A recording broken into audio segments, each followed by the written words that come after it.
You are listening to Single Smart Female, Romantic Fairy Godmama Edition. This show is brought to you by Irresistibility, expert help for women with online dating. Are you experiencing inbox crickets or real-life crazies? It's not you, it's your online dating profile. Let us help you do online dating that leads to real-life love and romance. Go to helpmeonlinedate.com and we will send you the first 2 video chapters of our program for free. Jen. Jen.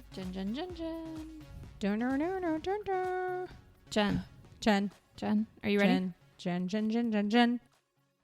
We've got a super fascinating but uncomfortable topic today. Ooh, I'm so uncomfortable right now. You might be. We are talking about insecurities that push men away. I'm so insecure. Well, ultimately we all are in certain ways.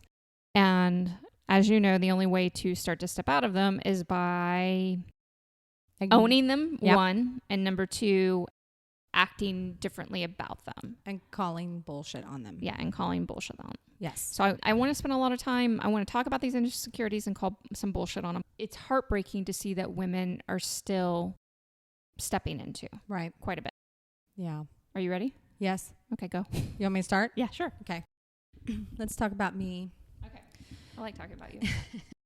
I just know my own personal experiences that I had an insecurity about my weight almost all of my life long. Okay. I wouldn't say that I feel like my body is the bomb right now, but I don't. I would. Hey. But I feel like this isn't as big of a situation to me as it used to be. Nowhere near. This is how bad it got, Jen.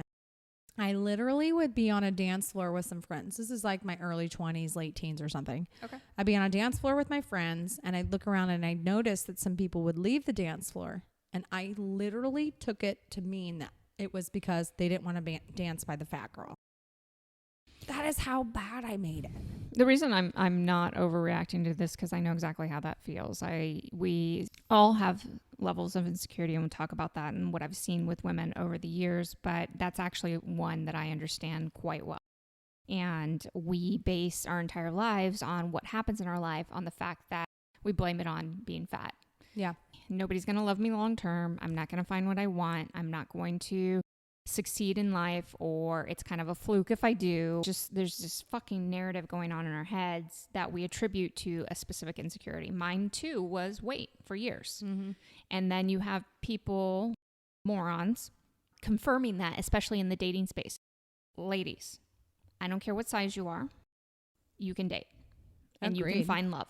Mm-hmm. Just as easily as my thicker weight ladies can do it, just as easily as my thinner ladies can. Okay? And the only thing that's going to hold you back is whether or not you believe that's even possible. And even if you 100% don't believe it yet, just go out there and prove yourself wrong. Right.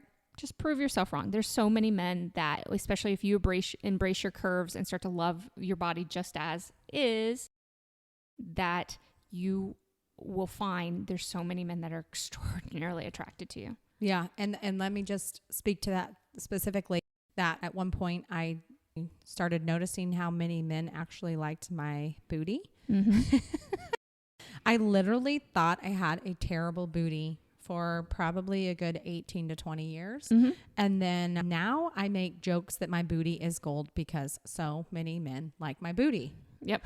I love your booty. It's not just men. Oh, thank you, love. But the key piece here is whether or not you decide you want to let yourself like it. Yeah. Okay. Now, I have said on a very long time ago in a previous podcast, and by the way, ladies, I want you to really hear me. Like, hear me. I don't want you to hear what you want to hear right now. I want you to hear what I am saying, because 2 things happen when women listen to this podcast. They hear what they want to hear, or they hear what they need to hear. I want you to hear what you need to hear right now. This is really important. I said that as a last resort, if you could not get out of your head, meaning you could not let yourself love yourself about losing weight, then go ahead and lose weight. Not because I really care what size you are. It's not about the men. It's about you getting yourself to stop holding yourself back from having love. And if that's the way I have to tell you, or that you have to do it because you just won't do it any other way, it is about you. Then do it. I don't want you holding yourself back from that. I would rather you just love yourself where you're at right now and allow, I'm not trying to contribute to diet culture. I will say I do want all women, regardless of what size you are, taking care of yourself. And I'm sorry you can't fucking eat M&Ms all goddamn day, which is something I used to do, and feel mentally healthy. Right. You just can't do it. If you're not getting any movement in your life, and it doesn't have to be extreme movement. You don't have to be a fucking CrossFitter. You don't have to be a marathon runner. But if you get absolutely no movement in your life, that is biochemically going to affect you. So Agreed. You need to be treating your body well, and not saying you never eat anything that you want to eat. I'm not asking you to go into diet mentality and you can only have so many calories or so many grams of this or that and all that shit. No. But you need to be treating your body well. Yeah, it's about loving yourself and treating yourself with respect and taking care of yourself. But yeah, it doesn't have to be any specific diet of any kind. It's just about you honoring and loving yourself. Mm-hmm. And the more you do that, the more potential suitors you're going to have. That there is a direct correlation there. Right. But I want you to have that. So if you're not willing to love yourself and you think the only way that you can do it is by losing weight, go ahead and lose weight. You're still I'm going to warn you right now though, mentally, you're still going to have to work on this because you're still going to, usually women who feel like that's the only way, they get caught in this thing and then they think, and this is not true, but they think men are only going to love them when they're small. Right. Okay. So if and I'm gain warning you right 5 now. pounds, Yeah. I'm warning you right now. If you're going to do it this way, then you need to pick a therapist to help you work through some of these issues because you deserve way better. Absolutely. Okay. Yeah. Insecurity number 2. You want me to talk about another insecurity? Sure. So I eventually got over the fact that I thought that I was not attractive. And then I had the next insecurity in the list, which was, okay, they're attracted to me now, but they're not going to like me once they get to know me. Okay. What was that about your personality? I guess. Where'd that come from? That's stupid. Because you have absolutely the worst personality I've ever met, but Horrible. I still love you. But I'll take you in as a project. No. No, I still love you regardless. I'm an equal opportunity. I don't know where that came from. Whatever. I guess I just had this belief that I wasn't worthy of love. Mm-hmm. Absolutely. Yeah. I too have had that at times. And I notice when I'm biochemically off, our insecurities are a lot worse, which is why I encourage all of you ladies. We're not going to be perfect in diet and eating and things like that. And in fact, I don't want you to diet, just want you to live well. But understanding that those things contribute and make it worse is very important to understand. And then when you're in those when you're in those places, movement's a great place to start. Mm-hmm. Okay. But, I really do understand that, the whole fear of never being loved. And that's a significant fear amongst ambitious women because we're being taught that we have to pick between ambition and love, or that you can't be strong, mm-hmm, or that you can't, that men prefer meek women and things like that. And it's all bullshit. Totally. It's total bullshit. We're missing some big pieces of the dynamic, and we're listening because we give a lot of credence to what science says about everything, which in some places in life, definitely we need to listen to scientific research around. But this is one of the places that science is really not getting it right. And which is why I have so many scientists and people in the medical profession and things like that who actually come and listen to me because they know, even though they do, they've created a career out of scientific research and experiments and theory and all that they've created. They know that science is missing it. They may not always admit it, but they know science does not have this 100% right. And that's the truth. There's not a complete scientific explanation of everything that's going on within love and dating and all of that. So it is very prevalent. It's prevalent among women that we're fearful of not being loved long term, but especially among ambitious women, especially in this where we're being told that somehow we have to choose between these two things. If you're going to be ambitious, you're likely to have to sacrifice long-term love or love at all in your life. And it's really, it's so much bullshit that it makes me very angry to that anybody that shows me this fucking article or the statistics or anything else. I'm like, you're not in my world. Obviously, you don't want to be in my world and walk in my world of being an adored woman because you'd rather commit to this idea, this false idea that, and if you commit to it, guess what? You get to stay there. Right. That's you get to live it out. You get to live that experience out. If you commit to something different, everything changes. Absolutely. Everything changes. Yeah. And I don't care if you are completely logically and scientifically based in your life. There's something incredible going on here that science cannot explain, and science cannot structure laws around and take a hypothesis to theory or to what is it? Law? I need I need to stop talking. You want me to take over? No. Yes, I need to stop talking because my kid always says she'll ask me something scientific like I used to know this. Right? Oh man. But yeah, there's so much that is not being explained properly, and so many pieces that are being truly neglected in this arena, and ambitious women are receiving the shit end of it. Agreed. Ambitious men, not so much. Ambitious women, abso-fucking-lutely. Yeah. You want another one? Sure.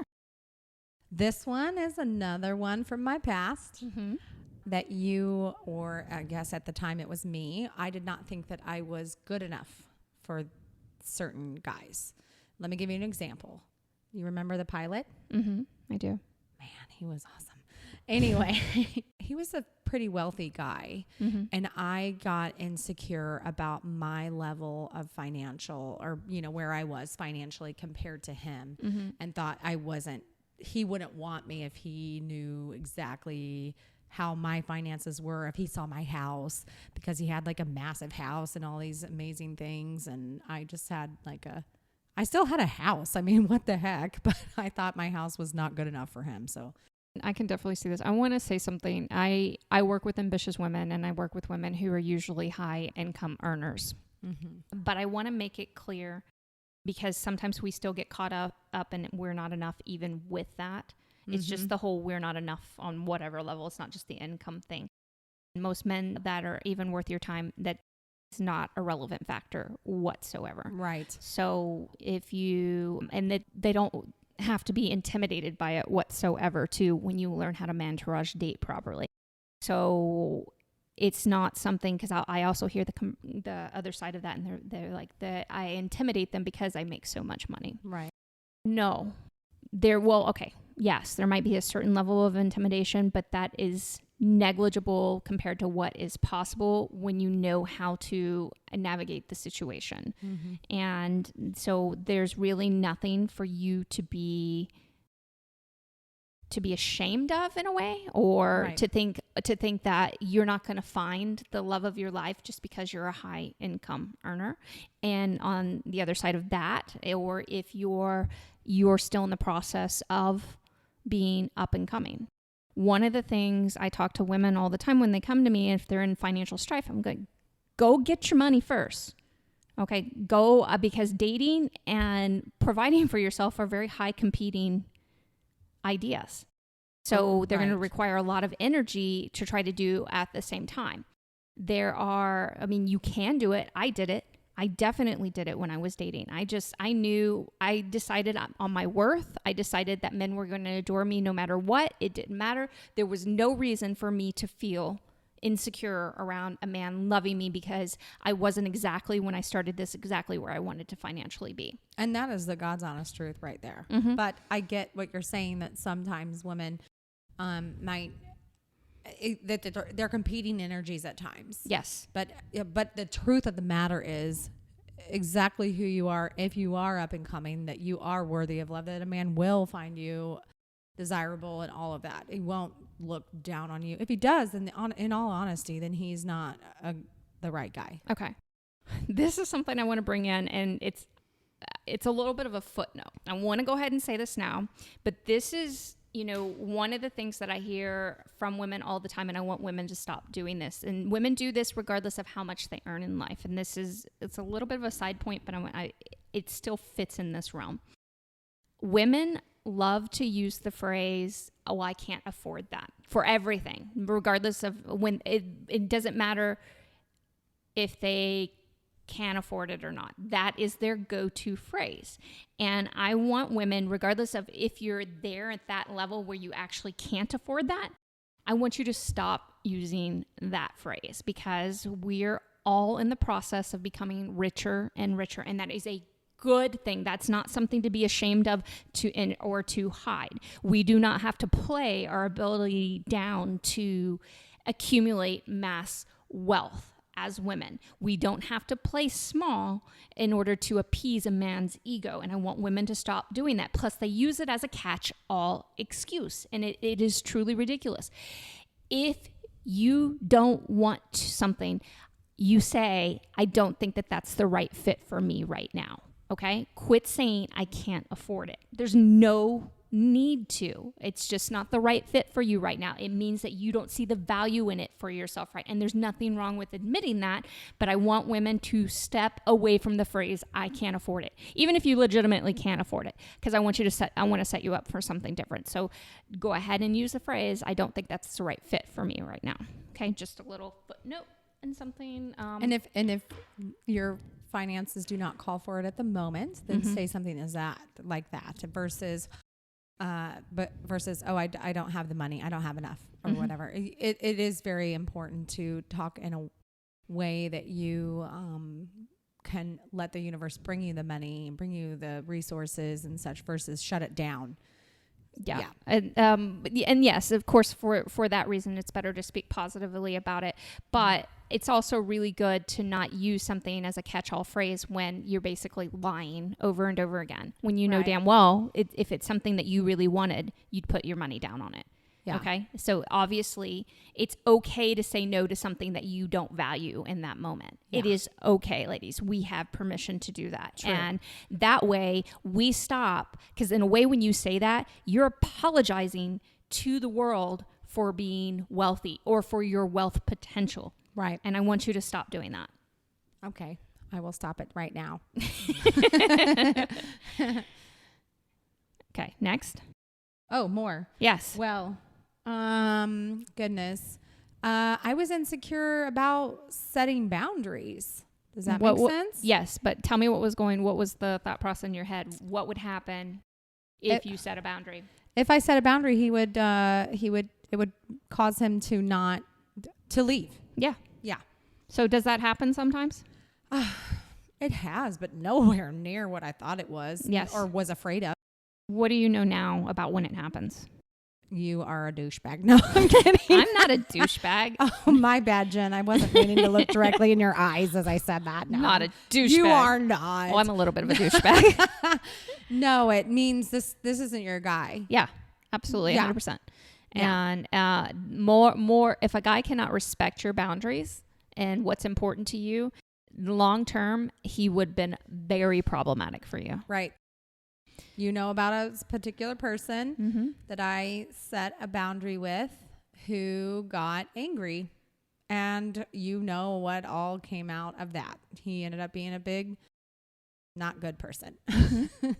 Yeah. And you saved yourself a lot more heartache by by not getting into this long-term relationship with this person and then getting your heart broken and being deceived by him. And I'm so proud of myself that I knew I needed to set this boundary. And I was crazy about this guy. Super, really, really liked him. It had been a long time since I liked someone this much, and was impressed by him and all of that. And I still said, this is what I got to do for myself. And this is what makes me comfortable, and I have to do this. And it actually became universal protection for me for future And heartache. I couldn't be more proud of you for this. Now, what I see a lot of women do because of this insecurity is they'll get good at setting boundaries with men they're not that into or just minimally into. But that one guy that they really like, nah, they'll sleep with him sooner than they really want to. They'll do all kinds of things and they'll set themselves up to feel like absolute shit. And then he ends up going away anyway. Exactly. Because in all honesty, had I not set this boundary or, and this unfolded as it did, it would have been more and more and more heartache and less respect I had for myself and less respect that he would have for me as well. And it just keep going worse and worse. So Absolutely. yeah. But I've set boundaries with guys that I do like, and it didn't cause them to go away. Mm-hmm. It actually caused them to respect me more. Exactly. And in some cases come closer for the right guys. Exactly. Perfect. So reminder, ladies, just because he's the one you like the most doesn't mean he gets less of your boundaries. He actually gets just as much, if not more. Make that very, very clear if you want any opportunity with him long term. Okay. This is one I want to talk about, and it's kind of weird, but I'm going to say it. Hair. Ooh. Hair. Yeah, hair. Insecurity about hair. Oh, I love my hair. I know you do. We've talked about it before. Yeah. So this is something, and I'm talking about hair all over your body. I'm talking about hair on your vulva. I'm talking about hair on your head. I'm talking about chin hair. I'm talking about leg hair. I'm talking about armpit hair. Yeah, I get all that. Yeah. I shouldn't say it like that. I don't mean it like that. That is something that has been an insecurity for me. Okay. I'm going to let all of you know right now, we're way overthinking the hair thing. Okay. Especially when it comes to men. I'm going to give you a prime example. If a guy likes you and he really wants to be with you, and of course that usually means he wants to have sex with you really badly.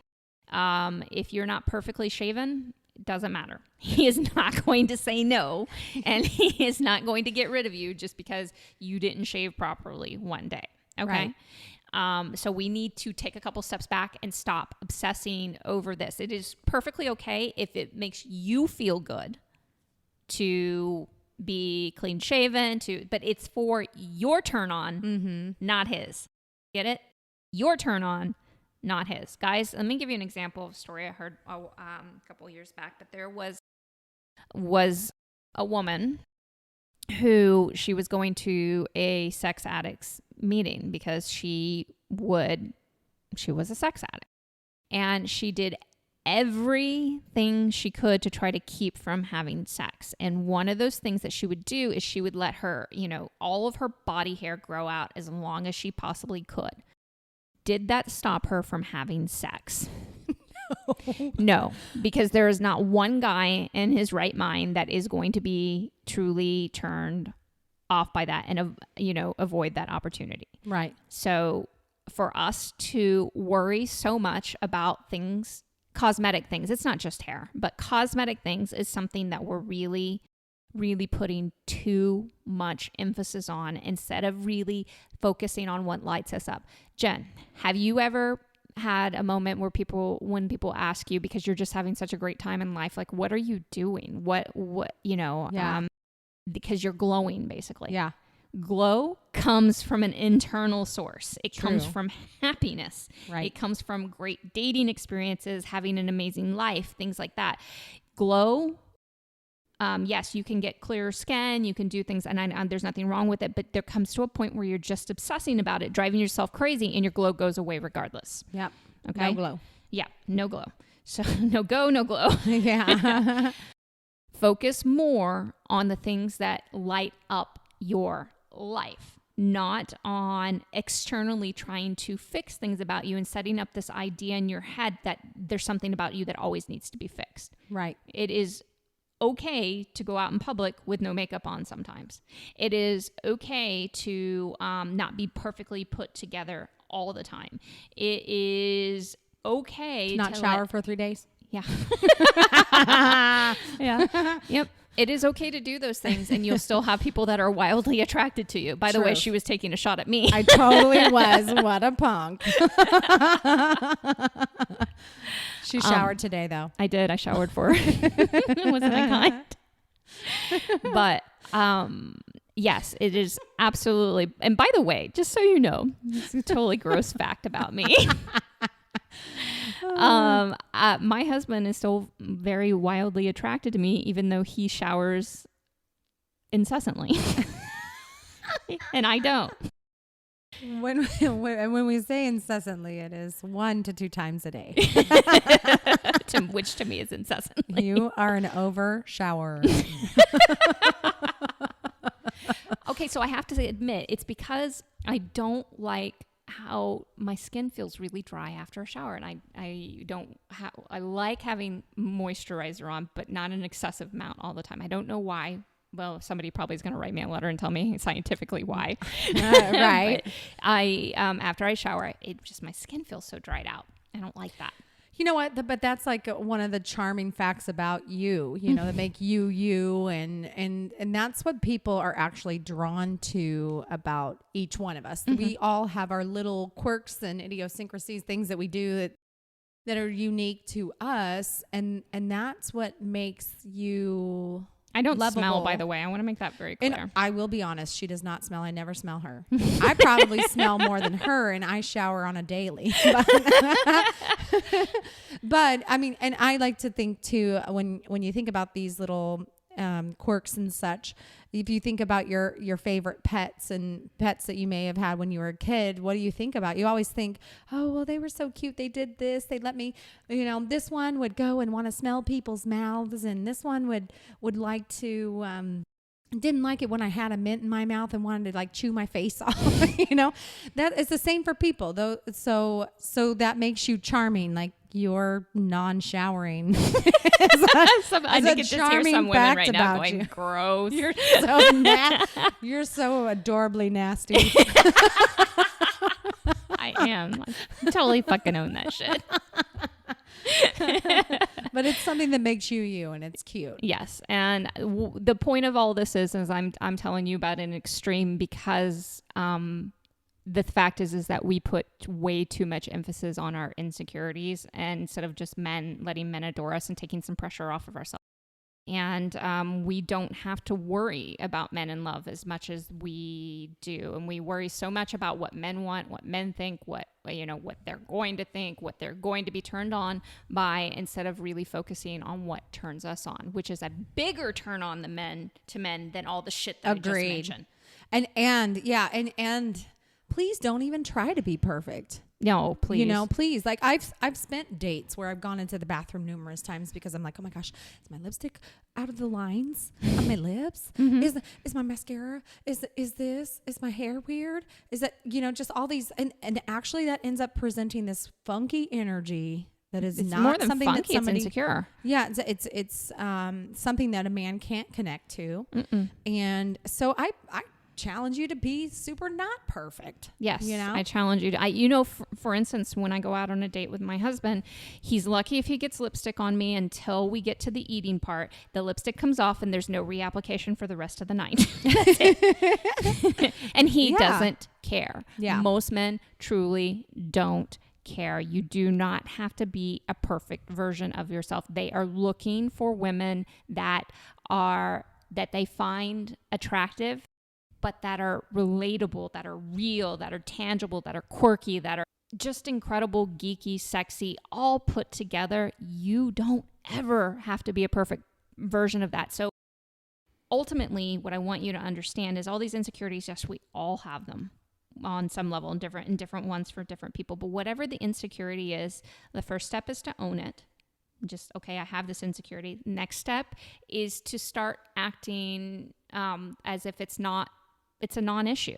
Because when you believe it to be a non-issue, it's no longer really an insecurity. And the third step is to just, let yourself be fantastic, be fabulous. This is the final piece of it. Don't criticize yourself in front of men. Don't apologize for your body. Don't don't call yourself stupid. Don't call yourself fat. Don't point out your cellulite. If he says you're beautiful and he thinks you're wonderful, just say thank you. Mm-hmm. And only apologize if you say, I'm sorry for being so insanely wonderful. Good point. Okay, Lover Girl, it's time for the final thought on today's show. We all have insecurities, but they only win when we let them make us play small romantically.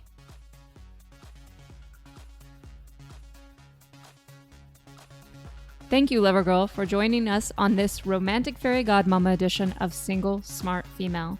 Don't forget to text this episode to all of your single smart girlfriends, as well as visit us at singlesmartfemale.com. We'll talk to you next time. And here's to you having everything you want in life and love. This show is brought to you by Irresistibility, expert help for women with online dating. Are you experiencing inbox crickets or real-life crazies? It's not you, it's your online dating profile. Let us help you do online dating that leads to real-life love and romance. Go to helpmeonlinedate.com and we will send you the first 2 video chapters of our program for free.